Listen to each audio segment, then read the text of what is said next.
o presidente Jair Bolsonaro se encontra hoje com o presidente russo Vladimir Putin em uma aposta para melhorar a sua imagem na relação com outros líderes mundiais, com vistas à eleição presidencial deste ano.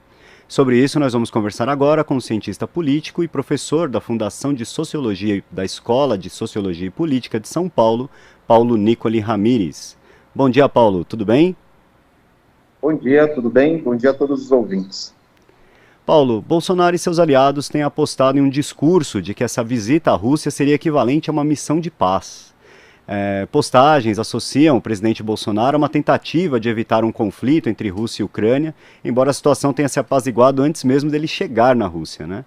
Ele chegou a se comparar a Dom Pedro, dizendo que tem bom trânsito com os líderes mundiais. O que o Bolsonaro espera conseguir nessa visita, para além de eventuais acordos bilaterais? Bom, essa visita serviu para o Bolsonaro promover sua imagem no cenário internacional. Para os bolsonaristas, isso representou a ideia de que ele confeccionou um acordo de paz, quando, na verdade, ele apenas foi representando o agronegócio brasileiro atrás de preços mais baratos para fertilizantes.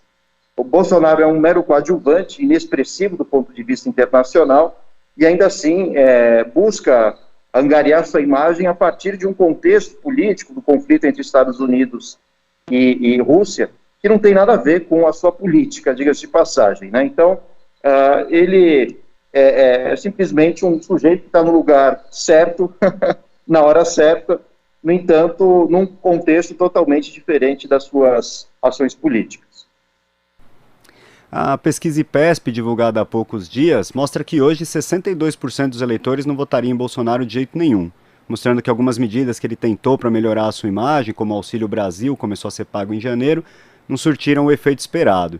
Apostar nesse tipo de discurso, que é claramente falacioso, no caso da visita dele à Rússia, tem chance real de melhorar a imagem dele? É uma campanha efetiva? O Bolsonaro busca outras estratégias em função do fato de que, no Brasil, a imagem dele tem se deteriorado muito pela crise econômica, o aumento do custo de vida, situações que envolvem a sua família em casos de suspeitas de corrupção e a péssima gestão no que diz respeito à Covid, né? A gente já está com quase 640 mil mortos. Então, o Bolsonaro ele tentou atrair o apoio dos seus eleitores com a ideia de que ele é o enviado de Deus e que resolveu o problema político dentro da Europa, né, e o conflito entre Rússia e Estados Unidos. Mas, ultimamente, o Bolsonaro raramente consegue ser levado a sério, né, por aqueles que são minimamente mais progressistas e mais conscientes. A ponto que nós vimos ontem uma série de bolsonaristas postando fake news, dizendo que Bolsonaro seria indicado ao Prêmio Nobel da Paz, ou que ele mesmo foi o grande articulador da solução do conflito. Então, o Bolsonaro busca outras estratégias, né, para melhorar sua imagem diante dos eleitores. Uma vez que, em outros aspectos que dizem respeito à sua gestão, ele tem se mostrado um grande amador também, né, e com grandes fracassos políticos, econômicos e sociais. Então, o Bolsonaro, antes, no início do seu mandato, chegou a ser levado a sério, gerava polêmicas as suas decisões e ações, mas hoje o bolsonarismo não pode ser levado a sério, virou muito mais uma piada política do que qualquer outra coisa. E o Bolsonaro busca a cada brecha, né, de oportunidades se mostrar para os seus eleitores como uma figura eficiente. Agora, por que o Bolsonaro foi para a Rússia exatamente? Apenas por um compromisso formal dos BRICS, né? O Brasil faz parte dos BRICS e, diga-se de passagem, desde a eleição de Bolsonaro, pouco nós temos ouvido falar na mídia, e inclusive do Poder Executivo, sobre os BRICS. Isso mostra que o Brasil se enfraqueceu muito, perdeu muita força no cenário político internacional, a ponto que uma aliança tão importante como os BRICS, hoje não passa, enfim, de mera formalidade e pouca ação prática. E uma das raras vezes que o Bolsonaro se articula com os BRICS, coincidentemente, foi agora, quando ele, por um compromisso meramente formal e institucional, foi até a Rússia, o que não tem nada a ver com o conflito entre a própria Rússia e os Estados Unidos. Ontem o ministro Edson Fachin respondeu às falácias de Bolsonaro de que o Exército teria encontrado dezenas de vulnerabilidades nas urnas eletrônicas, algo que já foi desmentido inclusive pelo próprio Exército. E o Fachin acabou mencionando que a Rússia é um dos locais de origem de ataques cibernéticos contra sistemas eleitorais no mundo, né?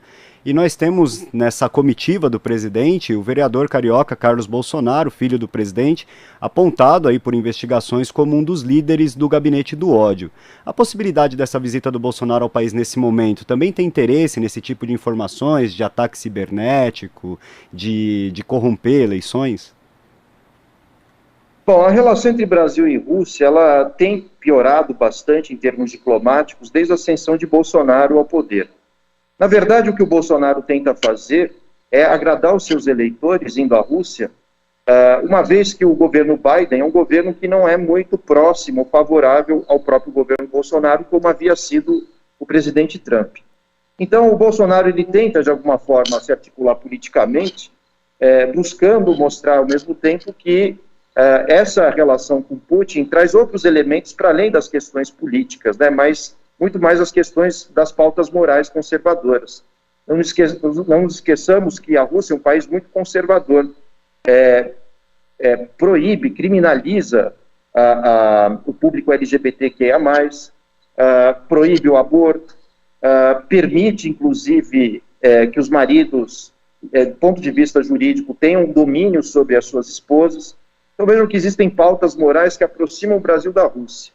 Muito mais pautas morais do que pautas econômicas hoje.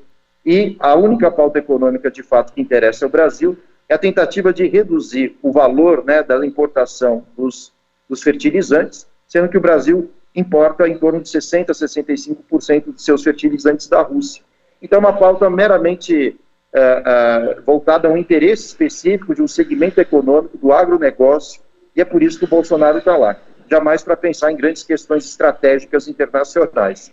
Então, é bom que se diga isso, né? O Bolsonaro meio que foi a contragosto até a Rússia, exatamente por uma questão comercial voltada aos BRICS e redução do valor da importação de fertilizantes, e, para agradar seus eleitores, ele se aproximou do Putin com a tentativa, né, de mostrar uma oposição ao Biden, mesmo porque o Biden era antítese do Trump nas últimas eleições norte-americanas. Então, o Bolsonaro tenta se articular buscando brechas, né, onde dá, exatamente para buscar mais apoio dos seus eleitores e, ao mesmo tempo, confundindo a cabeça deles, né? Hoje mesmo, Bolsonaro vai visitar uma série de monumentos comunistas, né, o que não condiz com seu discurso, uma vez que ele declara permanentemente o comunismo como um grande inimigo seu. Então vejam que é um governo mais desnorteado do que qualquer outra coisa. Desnorteado do ponto de vista econômico, político, ideológico e, inclusive, da análise do cenário internacional. Paulo, mudando um pouco de assunto, uma última questão. Foi publicado no Diário Oficial da União, nessa terça-feira, um decreto que amplia os poderes da Casa Civil do governo Bolsonaro, chefiado por Ciro Nogueira, um nome forte do chamado Centrão. Ele terá poder de decidir impasses entre ministérios na edição de atos normativos. Como o senhor avalia essa mudança que amplia o poder do Centrão no governo no ano da eleição?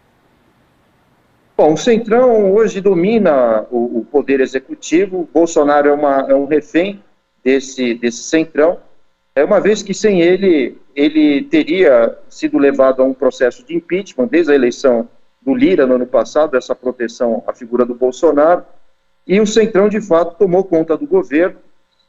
Hoje o bolsonarismo não toma conta da boa parte das estatais, dos contratos públicos. O Centrão, de fato, é quem governa o país, né? E o Bolsonaro hoje perdeu muita força em termos de articulação política. E é bom lembrar que a gente fala muito Centrão, né, Paulo, mas a maioria dos políticos do chamado Centrão são políticos de direita, né? Essas práticas políticas desse grupo são práticas de direita e Centrão é só um nome aí pelo qual esse grupo ficou conhecido, né? Paulo, quero agradecer a sua participação aqui no Jornal Brasil Atual e um bom dia para você. Bom dia a todos, muito obrigado pela oportunidade. Até logo.